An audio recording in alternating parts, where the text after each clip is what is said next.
Hello, everyone. Welcome to the Skull Session Recruiting Podcast. We're doing another live show here today. I'm Marc Givler. Got Kevin Noon and Tony Gerdeman here with me. We were at 3 high school games on Friday night. Ohio high school football kicked off, and we all went out and saw a Buckeye commit or target of interest. I saw Tavien St. Clair. Tony saw Bodpegn Miller, and Kevin was out watching Preston Bowman, a wide receiver target, currently committed to Kentucky, but has picked up an Ohio State offer and is someone to kind of watch here down the stretch the last few months. So we're going to get right into it. We're going to kind of go around the horn here and share, what we saw, if we've heard anything, coming out of those games. And then we can get to some questions or whatever else you guys want to talk about. Kevin, we'll start with you because you had the rougher of the 3 assignments, I think, given how the games played out. Preston Bowman, tough night. St. Ed's kind of came down and really beat up Pickerington North in a game I think a lot of people thought would be closer. What were your impressions of Bowman? And I know you got to talk to him a little bit off the record and just where that's at right now. Yeah, St. Ed's really dominated the game, 28-0, I believe. And that's with Pick North having like 4 or 5 interceptions. I mean, it was kind of crazy. There just wasn't really anything working for Pick North. Preston Bowman got trucked like on the first offensive play for Pick North, and they just never really went back to him after that point. So, I've seen him play before, and I said, at that point, in his junior year, this is a guy that I think that Ohio State probably would offer 99 out of 100 times. It took him a little bit of time to offer at that point. I did talk to him as we were walking off. You just generally don't interview a kid when, he's held to like 2 receptions and, a bad team loss or whatever. But, he says he's still pretty dialed in on Kentucky at this point, but he also wanted nothing more than to get away from me and get to the locker room. So I'm not going to put a whole lot into that at this point. Yeah, kind of a tough opener for him. Definitely a guy that, as we talk about with targets kind of being limited now, the class is not all the way full, but it's getting there. This is one guy to keep an eye on. I did talk to some people about this, and they are going to try to flip him. It wasn't just like a BS offer over the summer, like a day or 2 after he committed to Kentucky.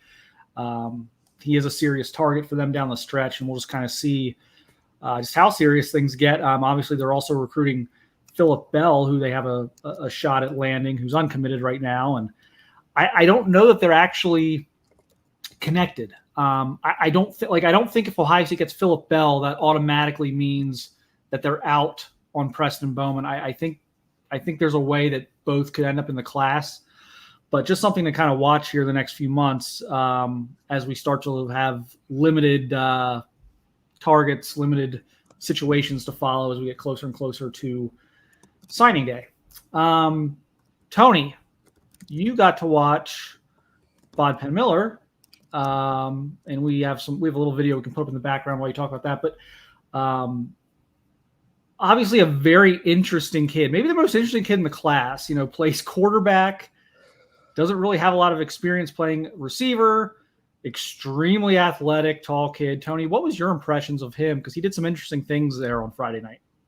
Yeah, well, the one of the things I wanted to see is that you go watch an athletic quarterback.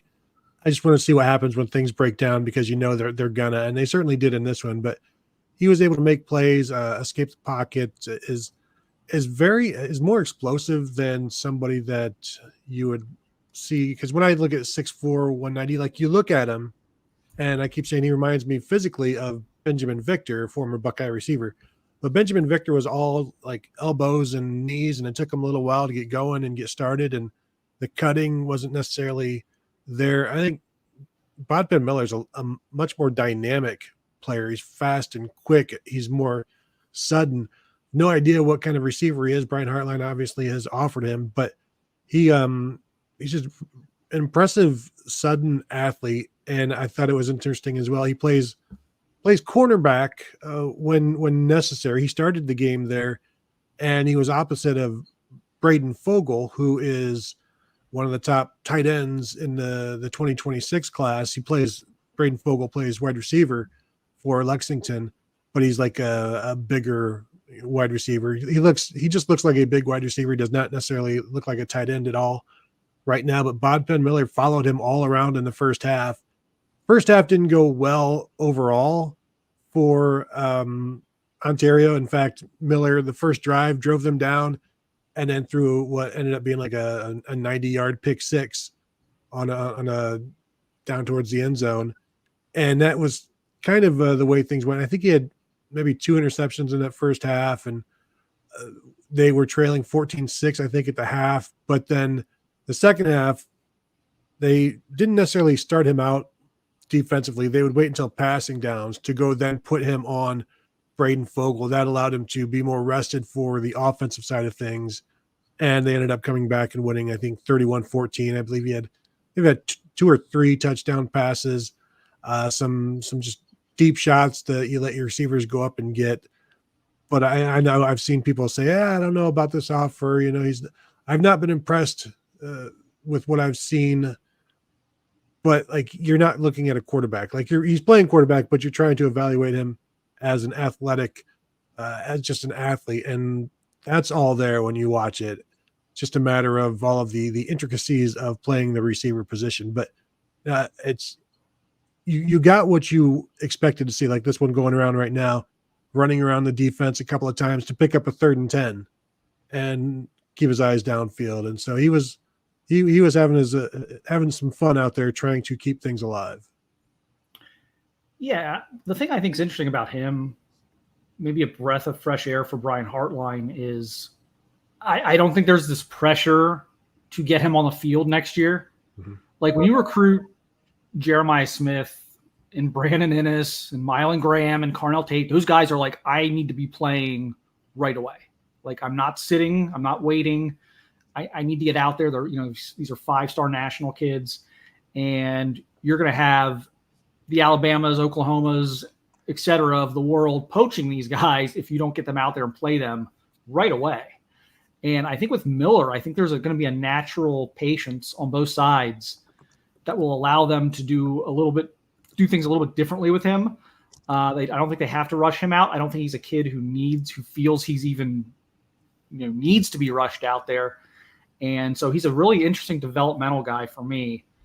How did Fogel look?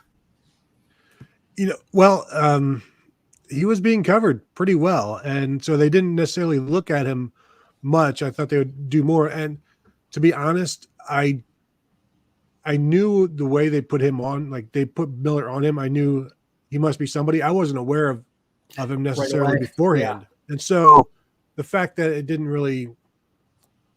nothing really stood out in terms of making any plays or any big plays, things like that, was, I think, also in the plus side for Miller.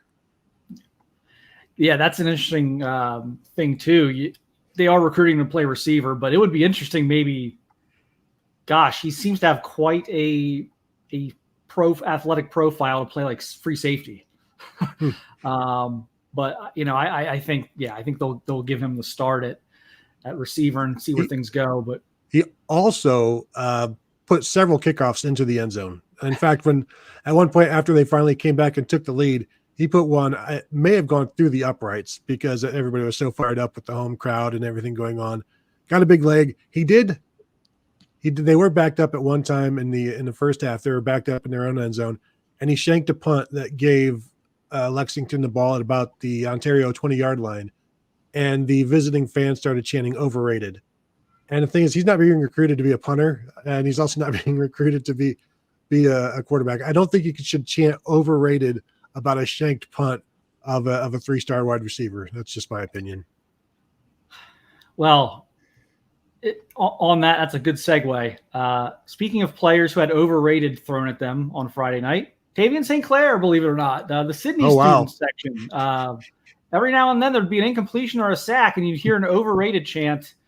from the Sydney student section, and that slowly but surely died off as the game went on. And Tavien St. Clair scored 1, and then 2, and then the old LeBron James, not 1, not 2, not 3, but 6 touchdowns for Tavien St. Clair on Friday night. 4 through the air, 2 on the ground.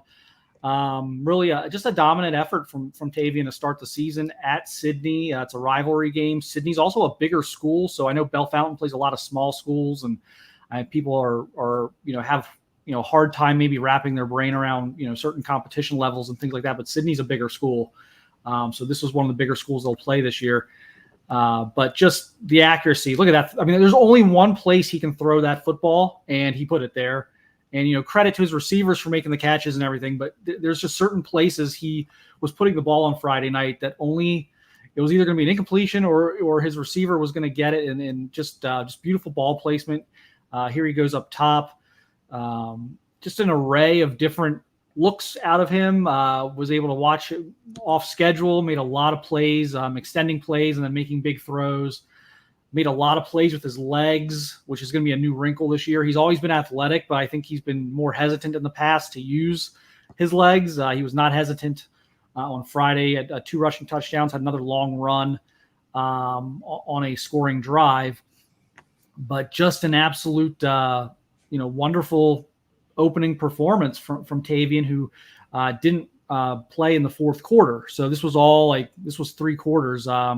Right, they finished off a drive. It might have been the first play of the fourth quarter. They finished off a drive to get the running clock, and then there were only 2 possessions in the fourth, and Tavien wasn't out there for Bellefontaine's possession. So here he kind of faked me out a little bit with the pump fake. He's like, oh nope, he's keeping it, and runs it for a touchdown.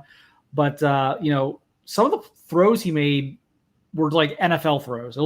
He made a few insane throws that are going to be coming up here after I put all the touchdowns first on the highlight package you guys are watching, but he makes a few throws here. One to the sideline, kind of off balance. Another one that he scrambles around and hurls a deep ball about 40, 50 yards downfield. But, there he is scrambling, making things happen with his legs.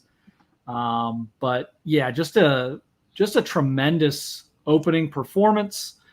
Obviously locked in with Ohio State, obviously a huge part of their recruiting class and what they're trying to build. I did ask him, what's left to be, as far as recruiting. He's working. Here's the one throw I'm talking about. I mean, it's a great catch, obviously, but like that throw is just insane. There's only one place that throw can be made. But he is recruiting Micah DeBose still. He's recruiting Phillip Bell. He's a little more optimistic about them being able to flip DeBose than I am, but we'll see. We'll see who's right on that one. He seems to think they've got a shot. Would obviously be quite a welcome addition if they could do it. So we'll see how that process comes along. But just a phenomenal start to the season for Tavien, and again backing up his 5-star ranking. And as you can see on the video, just an absolute tank, like the biggest kid on the field, just like 6'4", 230, just a absolute tank. So has he finally stopped growing?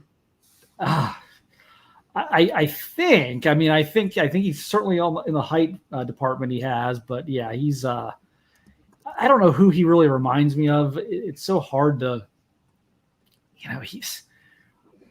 I'll throw a blast from the past out there. It reminds me of Dante Culpepper.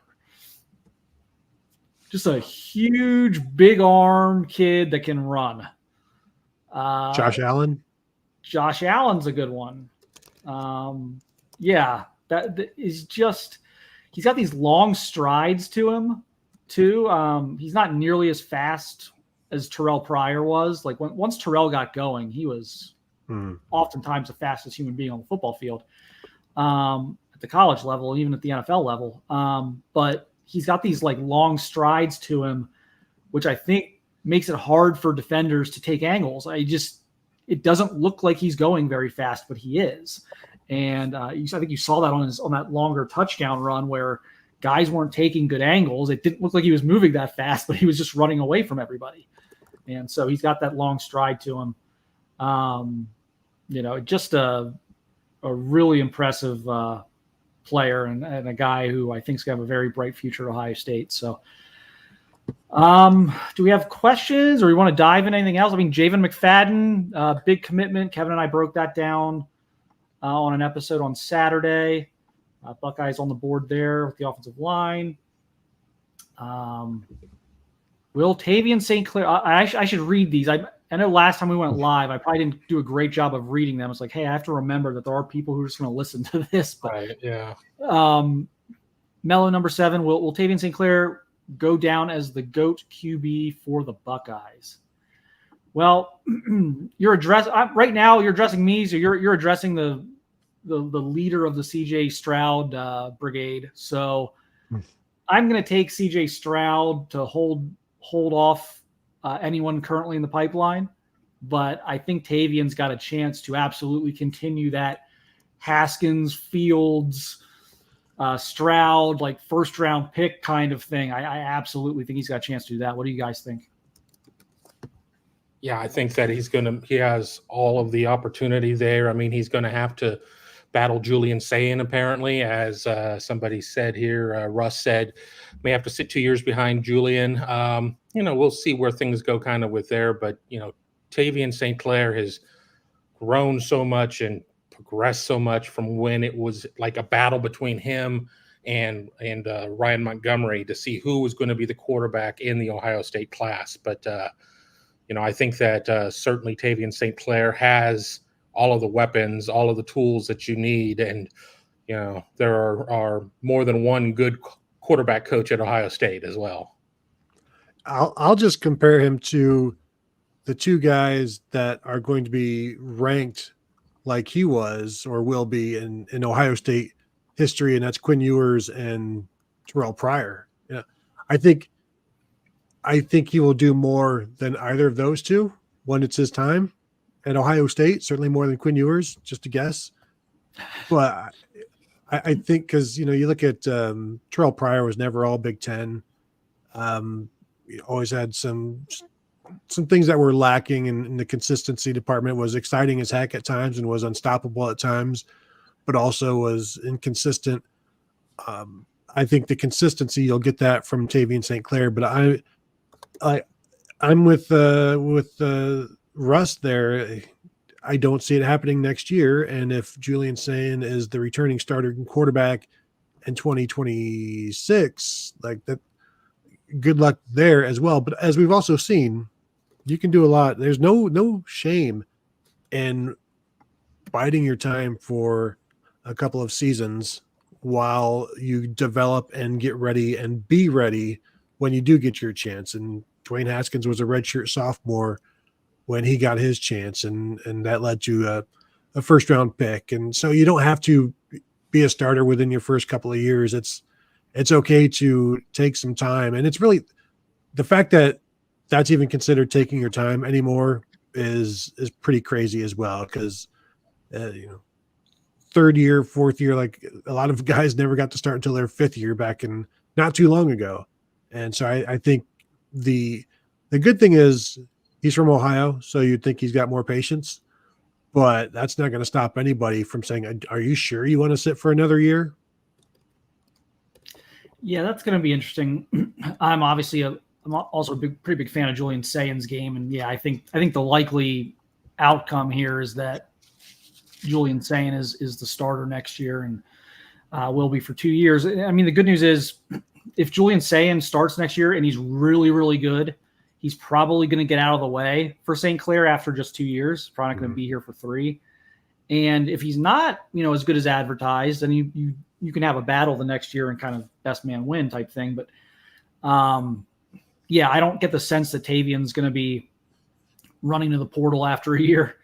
They're very, very invested in this, and to give you a sense of like just his sense of loyalty and community. He's at Bell Fountain. It's a smaller program. He could have went to IMG. He could have went to any number of big schools around the state of Ohio, who I'm sure would have gladly welcomed him.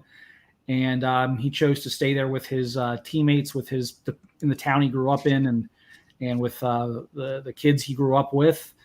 And so I think that says a lot about his character and his sense of loyalty and community. And so I think, again, the path for him to the field at Ohio State is going to work out for both parties. So we will see. El Suzabo, no way we beat Akron by 50.5, right? Gotta be the under. I don't think Day will embarrass an in-state team like that. Tony, go ahead. Well, I mean, it's a lot of points. You're talking like 56-3 or something like that, which is not out of the realm of any possibility, in my opinion. Like the defense should pitch a shutout at some point in the non-conference, but the thing that you can never bank on is the second and third teamers on defense keeping the opponent out of the end zone. So that's why I think that this one's I probably would not take Ohio State in this one just because the number is that big, and we're still trying to work our way through the number of possessions in games right now.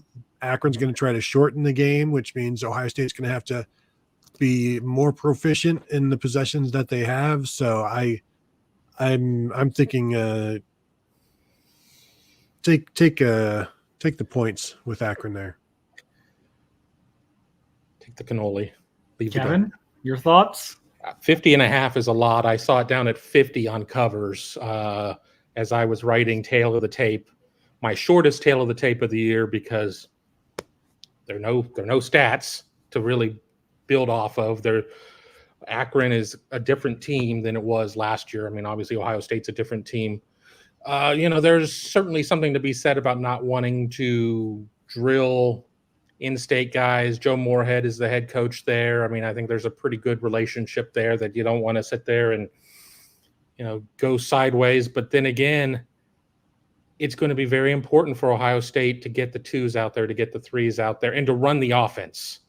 Not to sit there and hand it to James Peoples and say, student body left, student body right. Not to sit there and throw it to Bryson Rogers on just some little dumb pass or something, just something out of the flat. So things could happen that could get it to 50.5 maybe, but I think that Ryan Day is going to try and do everything he can. But let me tell you, Akron ain't scoring on these guys. It's just not happening. They're not very good. Yeah, I'm a little torn on that line. On one hand, if Akron can find a way into the end zone at some point against the twos or the threes or some fluky turnover, I don't know. I mean, if Akron can find their way into the end zone, it's going to be a tough cover for Ohio State. But I don't know how Ryan Day is going to approach this. I mean, I tend to agree he's not going to do anything crazy in the second half to embarrass Akron, but at the same time, you've got some new people. You've got a new quarterback. You don't have a marquee out of conference game. So don't you have to get Will Howard some reps? Ryan Day historically is a little slow for my liking in taking out the starters. Would that be different this year? I mean, they have so much depth at so many positions. Maybe that'll be different this year. For me, I'm a stay away. I'm conservative week one in general with betting. I think I would just stay away from this game entirely and just enjoy the fact that Ohio State's probably going to win very comfortably, and you can sit back and enjoy yourself by, feet can be propped up probably by the middle of the second quarter. But I don't know how he's going to play it with the subs and when he subs and if he subs, how much they're going to let them, take the handcuffs off of the, I would imagine Devin Brown's going to get some throws. I just don't know. I think it's really hard to predict. And again, they don't have a marquee out of conference game. So what I think is we can maybe get an idea from this game of how, okay, what's it going to look like against Western Michigan? What are the substitution patterns going to look like against Marshall? And maybe apply some of the information we learn on Saturday to maybe a future play on a Western Michigan line or a Marshall line, once we know how Ryan is handling all that. I will also say, Akron is making $1.8 million for this game, so Ohio State should have no shame or feel bad about doing whatever they want throughout the entire course of the game. They're cashing the check, right? Yeah. You're cashing the check, so you come take your beating. But yeah, don't they want to see Julian St throw the ball? Things like that where you got to get. You keep saying we're going to need more than one or we're going to need more than two. Well, these are the games where you can give them some of that experience that they need. Yeah, I'd love to see James Peoples get some touches. I would love to, some of the younger receivers get a chance to actually make some plays, not just go out there and block or, catch a bubble screen or something. I think where this could get difficult, because I agree with the sentiment. Ryan Day's not going to go out his way to embarrass Akron, but there's such a talent disparity. What do you do? You're going to roll the twos out there, but your twos on defense are so much better than what Akron's going to have on offense with their ones. You can't go out there and be okay, Kenyatta, don't hit the quarterback too.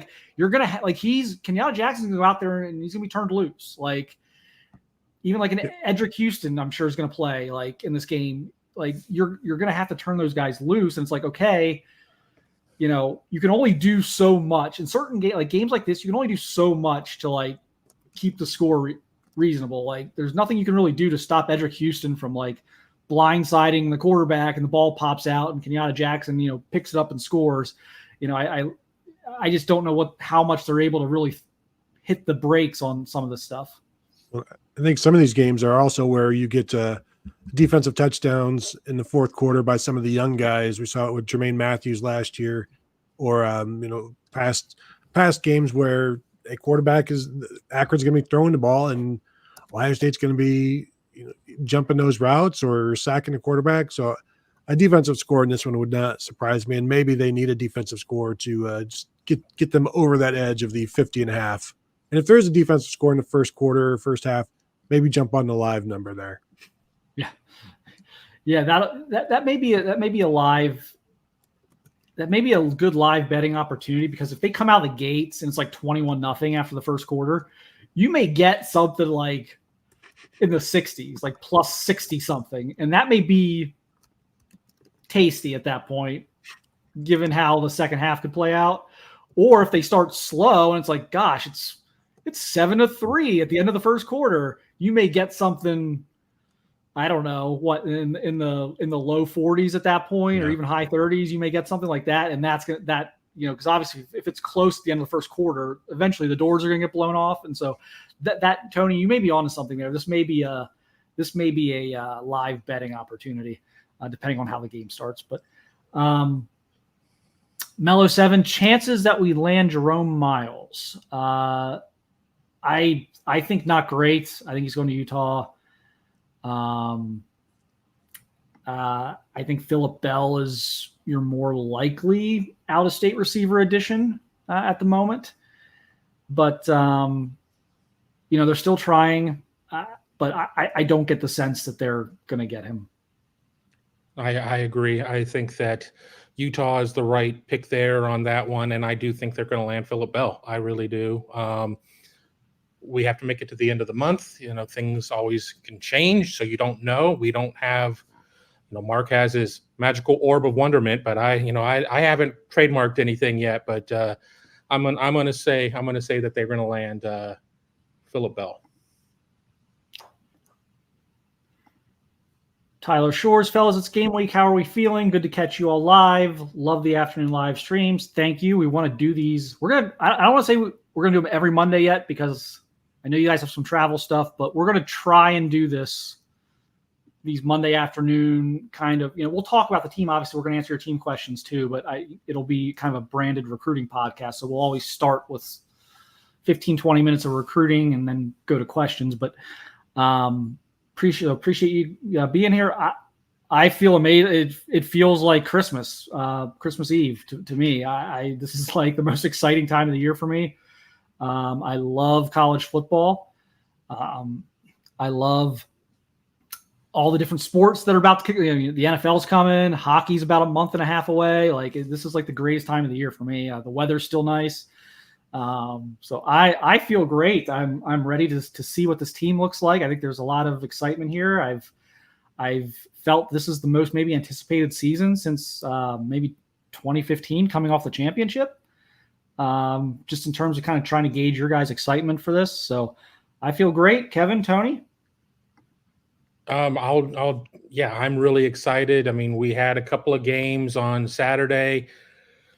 Had some upsets. That was fun. We're going to have a game on Thursday. We're going to, North Dakota State and Colorado. So I'm looking forward to that. But yeah, it's going to be lit. We're going to be at Ohio Stadium, 3:30 CBS game. And, I always warn people when they're like, well, I want to get past the non-conference. None of those games are any good. Well, you only get so many games a year. And if you're a college football player, you only get so many over your career. So, take advantage, love every game that's there, because before you know it, it's going to be February and we're going to be like, oh my God, we got months again to make it to the season. I can't believe, Kevin, you went to the Colorado thing and you totally bypassed 6 p.m. Howard versus Rutgers on Thursday, let alone the North Carolina at Minnesota game at 8 p.m. Thursday night as well, which is going to be a good one for PJ Fleck. But yeah, I'm like Mark said, it's the best time of the year. I'm trying to figure out how early to get to campus on Saturday because there are some noon games that I'd like to be situated for.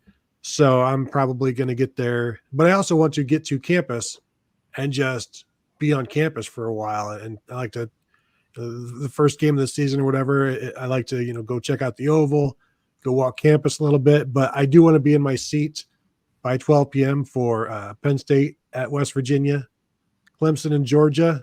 I think those are two, probably be sitting in the food area with the big screens all over the place in the press box, and just the powdered eggs.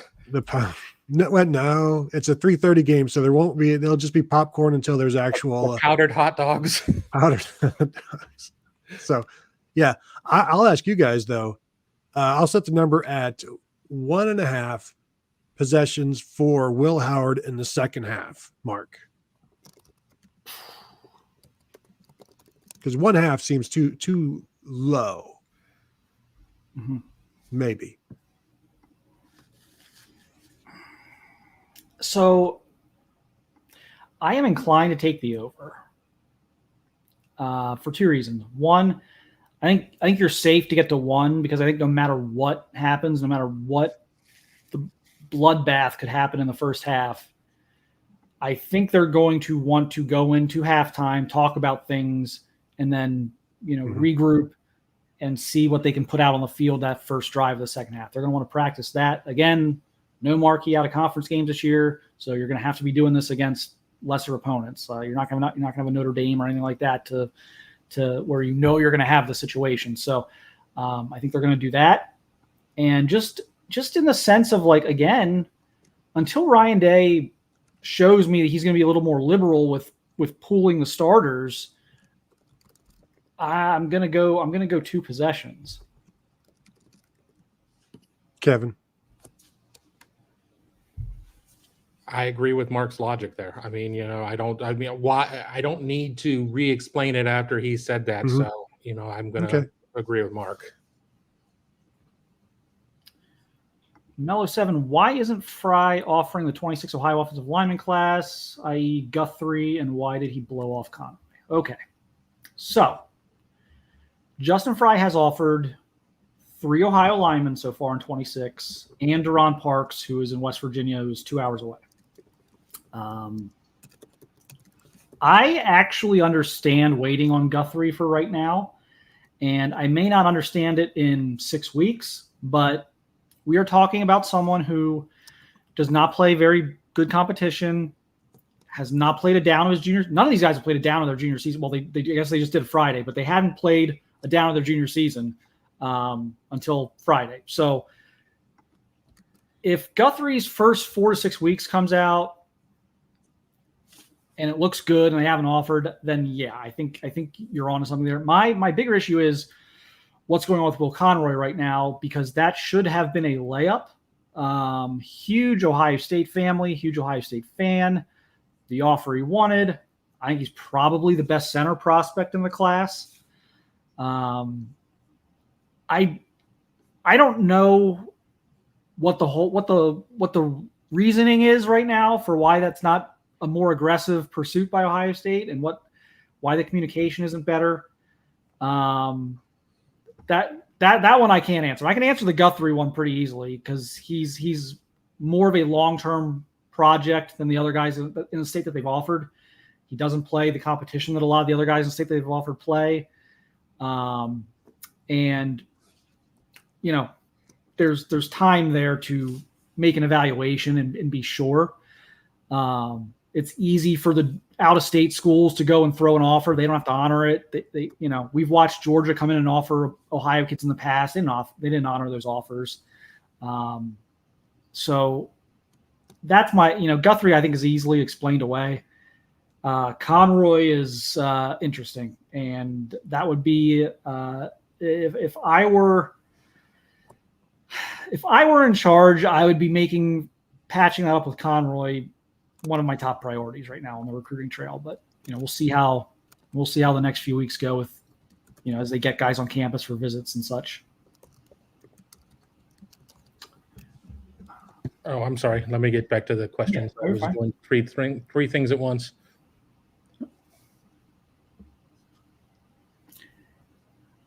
He could. I mean, look, they're going to look at rising seniors, see if they've missed on somebody, see if someone's improved.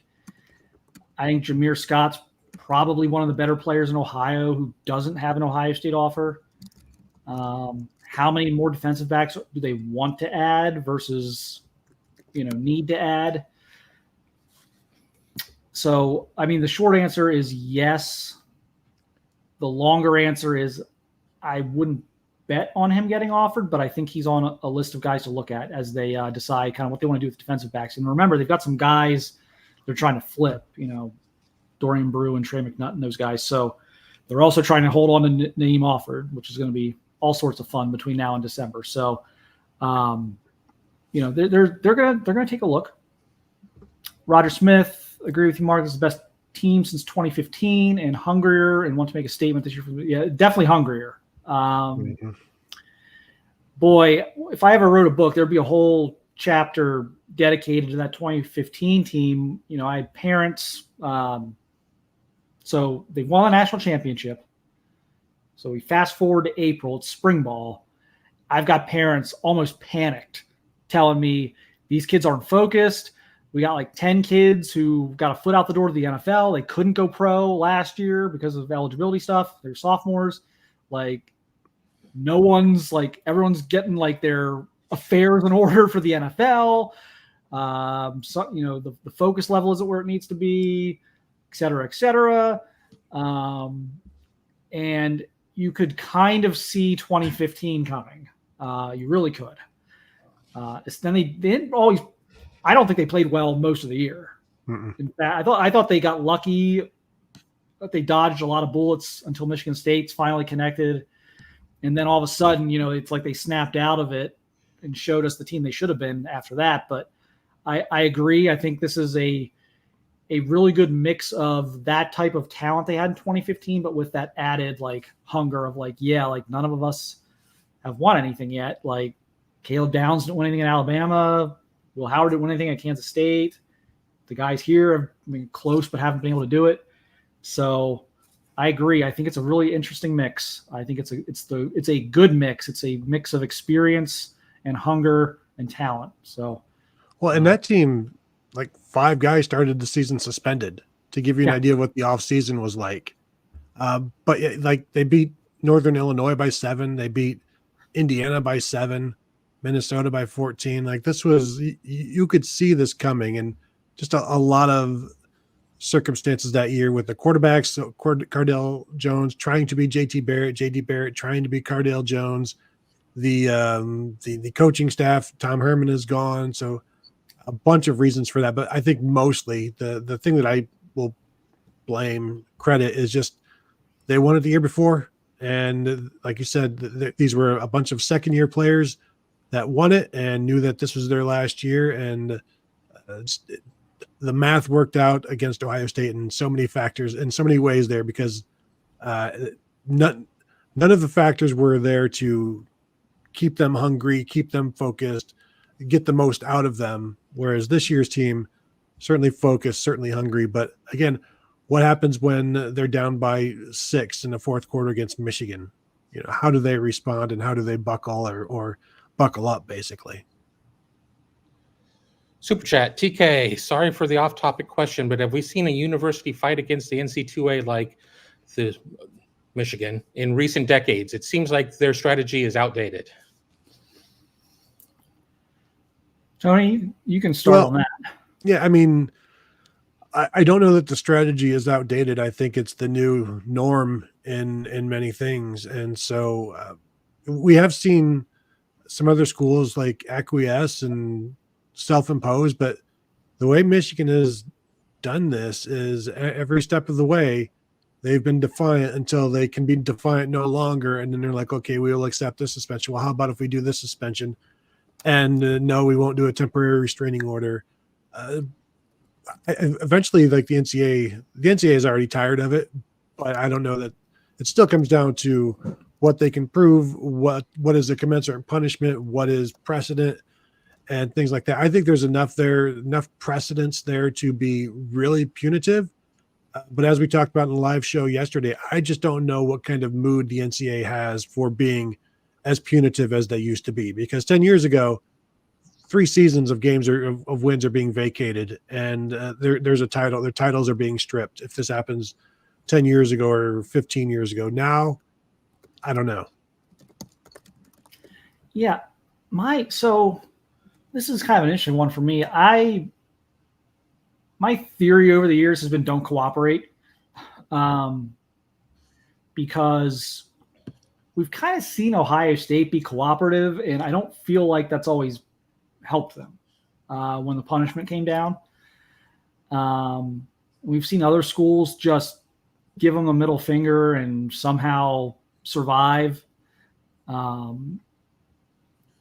the problem here is there's so much evidence against it. It's really hard to just say we don't know anything and nothing happened. There's such a trail of evidence here that I think they're probably overplaying their hand. Now, what I've said this before, I'm out of the prediction business of what the NCAA is going to do as far as punishment. Because I don't know. I would tend to think it's going to be harsh, but we're in a whole different world now, and I've always been a little surprised by NCAA punishments. There's been times where I'm like, wow, they really got off easy. There's been times where I'm like, really, they got hammered for that. So I'm not really a big fan of predicting what the NCAA is going to do because it's just been an inconsistent thing for me. It's like predicting targeting. Yeah, exactly. Or what's a catch? So I think harsh punishment's warranted. And I think the one thing I do know, though, is the NCAA doesn't like being lied to. Mm-hmm. And it gets a little personal when that happens. And so clearly they've been lied to here on a few different things. So we'll see. We'll see if the NCAA still has that kind of like vengeance angle to them. Oh, gosh. Some news coming across. Ryan Montgomery will miss his senior season with an ACL injury. Well, that is really unfortunate. Oh, he just tweeted it 3 minutes ago. I wanted to make sure that I had it in here in the chat. I mean, he's such a great kid. I mean, it's such a great family. I mean, even if I didn't like a kid, I wouldn't want him to go through an ACL injury, but I really like Ryan Montgomery. So that's, that sucks. Yeah. So, I've known them obviously for a while, covering Luke from his sophomore year. So we've known the family for a long time. So, just our thoughts are with Ryan, and hopefully he gets a good recovery there. I think he found a great spot there at Georgia that will kind of allow him to, kind of a similar situation to St. Clair, where I think Georgia thinks they've got their next guy after their current guy, and he can kind of go in there and develop for like 2 years.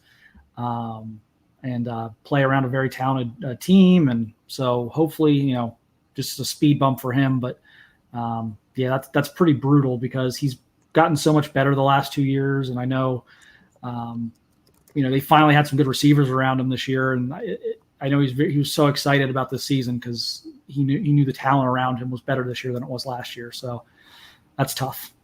Didn't JT Barrett miss his senior year with a knee or an ankle injury in high school? Pretty sure he did. I believe that's correct. Yeah. I mean, ACLs are just, there's so many ACL injuries. I was at a fantasy football expo in Canton, and it's amazing. There are like a lot of services now that do like injuries. I mean, and it's like, you sit there and you see something on TV, and like the doctor, it's like, oh, well, it's probably, an LCL or whatever. But, these ACL injuries are just getting to be too much. Yeah. What do we got? Mega MC3. Most of these O-line prospects want to stay close to home. That's why it's important to get your in-state kids. Yeah, I mean, I say this all the time about the big boys. I say this about defensive linemen too, because everyone's like, we never get Dexter Lawrence, or we never get those types of guys. I'm like, yeah, because they're big boys. They want to stay home with their mama's boys. They're all big, they want to eat their mama's cooking. They don't want to go too far. It's hilarious, but there's some truth to it. And yeah, I mean, they want to stay close to home, and it's absolutely. And when we're talking about a position group, which is offensive line, which Ohio, not every year, but generally has good offensive linemen. I mean, there's been 1 or 2 years in the past where it's like, oh yeah, I get why they didn't really offer a bunch of the offensive linemen this year, but most years you're going to be able to get a couple offensive linemen out of Ohio. So 1,000%, you should be starting at home. And look, that was a problem for them not that long ago. Keeping even the J.D. Duplains of the world and Nick Samax of the world home was troublesome. Not to even get into the Jackson Carmens and the Blake Millers and the Zeke Carrells, but it 1,000%. I mean, I don't know. Yeah, I have nothing to. I don't know if anyone has an argument against that. I don't know, but yeah, it's hyper important. And I think again for this class for 26, I think Deron Parks has to be thrown into the Ohio kid category. He's 2 hours from Columbus. He's told me several times he grew up an Ohio State fan. He considers Ohio State to almost be the local school for him because it's closer for him to drive to Columbus than it is to drive to Morgantown, West Virginia. So he is a kid that should be thrown into that. But yeah, I mean, you draw, and I think Indianapolis kind of falls into that. I think you basically, they've, in Ohio State's people have told me this, like they consider kind of like Indianapolis to be an extension of Ohio, almost like a Cleveland or something. So you want to draw that like 2.5 hour radius around Columbus, and you want to go in and get, all those kids, all those offensive linemen. It's going to make life so much easier if you can just get 3 or 4 kids from that radius, and then you can kind of be very selective out of state. You can zero in on like 5 or 6 guys for 1 or 2 spots and just kind of put a lot of resources into that. Hopefully they do that with Champ Smith. That's another guy they should be able to get. Like I've said before, this is teed up for Justin Fry in 2026. There are zero excuses in 2026. This is teed up for him. You've got a great Ohio class. You've got some other players in surrounding states. You've got a kid in Florida who loves Ohio State, who wants to be a Buckeye. Like, to not come out of this 2026 class with an elite offensive line class would be a really big failure. You mentioned Indiana. I think they have currently 3 offensive linemen on the roster that are from Indiana. In terms of the Southern thing, my suggestion is increase the nutritional staff with some Southern, just bring up some Southern cooks from, wherever, or hire some mothers and put them in, and put them in the as part of the Kayla staff there, the team nutritionist, and, keep them, make them feel at home. Michigan is cooked. I mean, look, the evidence would say that they are. I'm not trying to throw a wet blanket on anything. I'm one of those, but when it comes to NCAA and punishment, I'm one of those like see it to believe it types. So I'm just being cautious on that. Do you think we offer Mika Hanna? Do you think we offer Jameel Atkins, Raphael Green, Tucker Cadis, Nolan Davenport, or Jaden Clark? We talked about this, I think, the other day, and so my thing is, I don't think they're going to offer Green because I think they view him as a guard. When I look at this board that you've given me here, I look at Atkins, who I think very much fits a tackle profile, and I look at Davenport. But they had a chance to offer Davenport at camp. They didn't do it. They've had Atkins at camp in the past. They didn't do it. Are they convinced Davenport's weight that he's put on? I mean, he had to put on weight. Are they convinced that weight has been to the point where he could stay a tackle, or do they think that's moved him inside to guard? If that's moving him into guard, probably not. I like Atkins personally, but right now, and hopefully this is something they don't drag on too long before they start kicking some tires elsewhere. Right now, they seem to be very much involved in trying to flip Micah DeBose. And I'm not convinced they're going to be able to do that.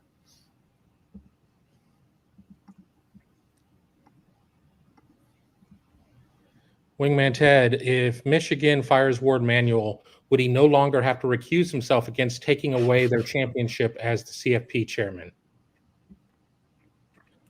Yeah, so that is one of the things. You just wrote a Michigan Monday, so I'm gonna push all Michigan stuff to you. Yeah. I don't know how many people know that Ward Manuel is serving as the chair this year of the CFP. Now, he's not the executive director. That's probably what all of that would fall on, but it does create some interesting scenarios when I mentioned this one of a recent show here about how we don't talk to the CFP people on the teleconference until November 5th, but I do think a legitimate, valid question is to ask the CFP what happens if wins are vacated from last year, because the NCAA can't revoke or vacate a CFP national championship. But what does the CFP plan to do if something like that happens? Now, what they'll say is we don't talk about hypotheticals, but it's a question that we don't know the answer to yet. Exactly how will the CFP respond? Part of me feels like they don't want to vacate anything, because then that always creates a mark that won't go away. If you do nothing, eventually people will forget about it, and so you move on. So I don't think they necessarily want to have brackets that say vacated or an asterisk or anything like that. They'd just rather move on. But also, when it comes to choosing teams for the playoffs, they are beholden. Their charge is to pick the teams that are eligible by NCAA standards, permitted eligible for postseason according to the NCAA. So there is a connection in that way, that if a team is not eligible for postseason play, they won't be part of their rankings. But retroactively, I don't know what the CFP is going to do. Yeah, I'm kind of in the same boat on that. To give the quickest answer possible to the question, if Ward Manuel, regardless of whether he's with Michigan or not with Michigan, if Ward Manuel doesn't recuse himself from a discussion like that, he has no integrity. If he has any integrity, regardless of what his position is, whether he's currently the AD, whether he's not currently the AD, if he has any integrity at all, he would recuse himself from that decision in those talks. But we're not there yet, so who knows? If you talk to Michigan fans, I think they might question his integrity and everything else anyway. Nobody hates Ward Manuel more than Michigan fans. Yeah, he's a man with no country. Mega MC3, I think the NCAA will not recognize the natty, which will force the CFP. Yeah, it's an interesting dynamic, as Tony kind of laid out. One doesn't have to go with the other. That being said, as long as the NCAA and the CFP are linked at the way they are, I think there would be some pressure to follow the NCAA's lead, but they don't have to. So we'll see. I think we're getting caught up at this point in all of our questions and everything else as we close in on an hour, 54 minutes. But Yeah. Oh, here we go. El Suzabo. When the charges come out, I hope lots of schools are outraged enough to press the CFP to vacate the title. I think Big Ten coaches are furious. Get some SEC coaches on board, and pressure could come. Look, coaches are not happy about that situation, like around the country. They're like kind of appalled. I think there was like this unwritten rule of like, yeah, if you can steal our signs on game day, if you can look across and figure out what we're doing on game day, like, you know, that's kind of all within fair play. But like, I've talked to coaches from like out of the like different conferences aren't really involved in any of this stuff. They're just like, I can't believe they did that. Like, I can't believe they went to those lengths. But the one thing I do know, unfortunately, is the coaches don't have as much of a voice in this stuff as you guys think they might, or you would think that they should. The NCAA and the conferences do things the coaches hate all the time. I'll give you an example. The 105 scholarships, coaches hate it. Mm-hmm. Coaches absolutely hate it. They do things all the time that the coaches hate. They don't really talk to the coaches as much as they probably should about changes to the sport and things like that. So I'm not holding my breath that, you know, 100 coaches coming out with pitchforks or whatever are gonna really change things. Mika Hanna, do Zahir Mathis name offered in Jarquez Carter stick? I wouldn't parlay that. I would not parlay that. I would guess. I don't think they're like going to lose all three, but I would guess they lose one. Now you're going to ask me, well, who? And it's like, well, I've said a few times that Zahir Mathis would be at the top of my list. If you ask me who's not going to be in this class that currently is, and you like forced me, I had no other choice. You're threatening my family's lives. I have no other choice here, but to give you some answers. Zahir Mathis would be the first name out of my mouth. And Naeem Offord would probably be the second one, because I just think that one's going to get really competitive down the stretch. There's going to, you know, we've talked about this before, like Oregon's involved very heavily. Obviously would be a big thing for them to flip a kid like that from now a conference rival. And quite frankly, I don't think it would be out of bounds to think that maybe Ohio State, Oregon are going to be the two big rivals at the top of the Big Ten here in the next few years. You've got Auburn desperately needing to not lose guys like this as they try and get their program back to relevancy. And you've got Alabama, who desperately needs to keep guys like this in state, because there's going to be a ton of pressure on Kalen DeBoer to continue the path that Nick Saban has like kind of laid out for them. So this could get nasty in November, December. It really could with Naeem. I feel pretty good about. You said, what about Tarvis Alford? I feel pretty good about TJ. Again, a lot of in-state pressure. Some of his buddies are probably going to end up at Florida or have ended up at Florida so far. That's something that was never going to go away. We were down and talked to him this spring, did an interview with him about that. And just, you know, Florida's going to keep coming after him.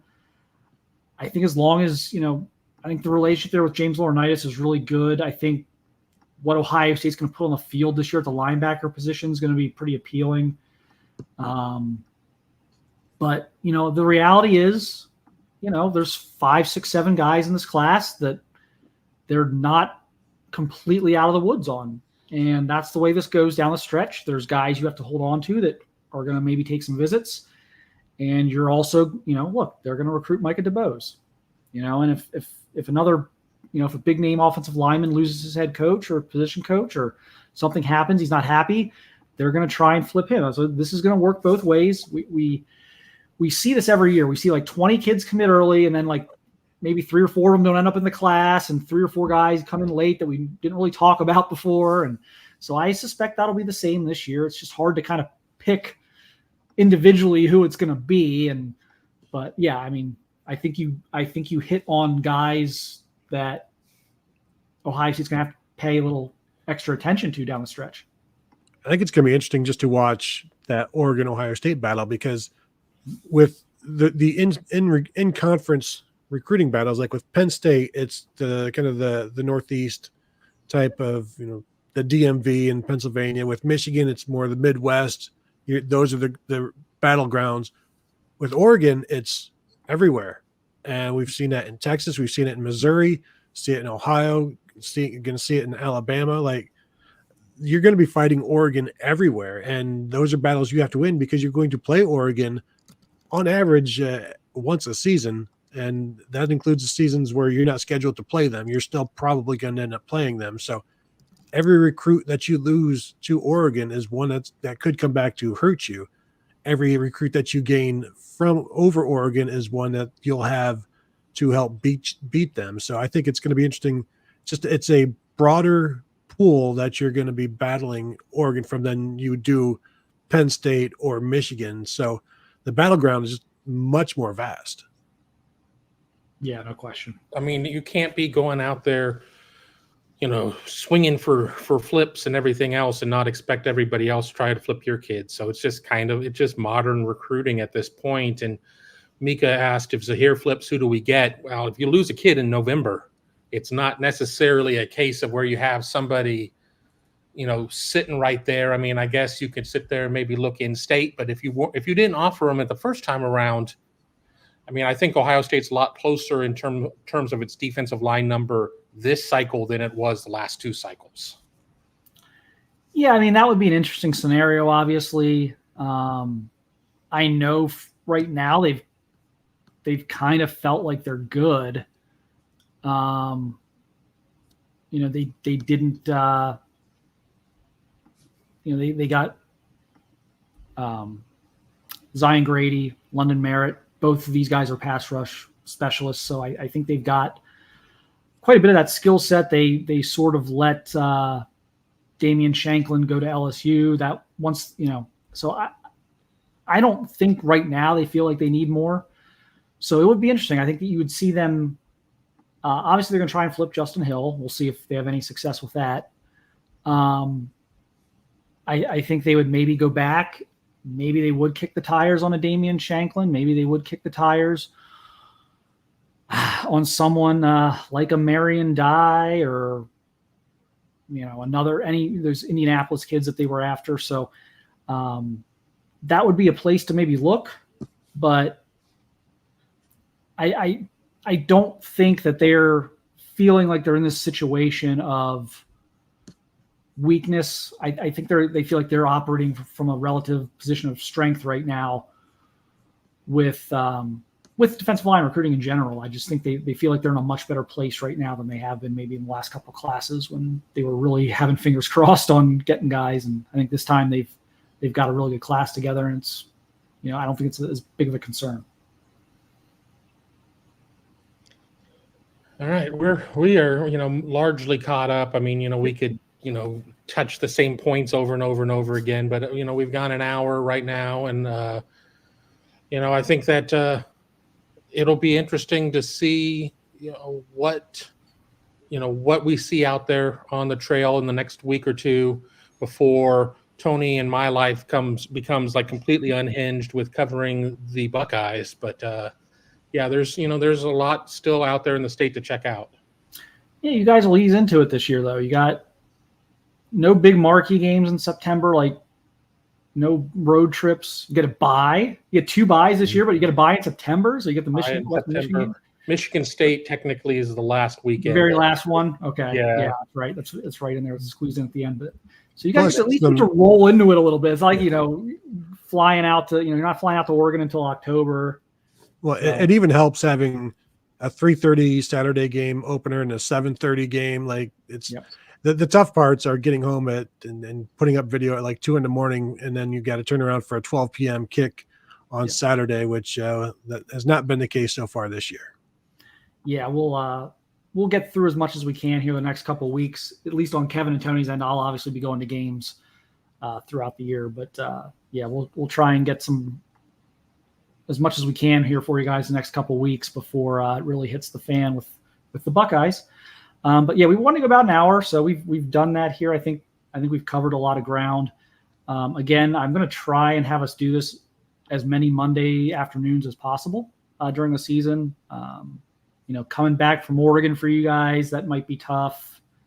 There may be a weekend or two that this may be tough, but we will try and do this Monday afternoons moving forwards, because it's easy, because Ryan Day's availability is Tuesdays, right? They haven't changed that. So Nope, still Tuesdays. It'll be good to kind of bridge the gap from the autopsy of the last game to the Ryan Day press conference by having one of these live chats on Mondays. So we will continue to do these as often as we can, as long as you guys are enjoying them and showing up for them. So appreciate everyone that's stopped in, whether you asked a question or not. If you didn't, maybe pop in next time and get a question in, but appreciate everyone watching and listening, and we'll see you on the site at buckeyehuddle.com, and thanks for joining us.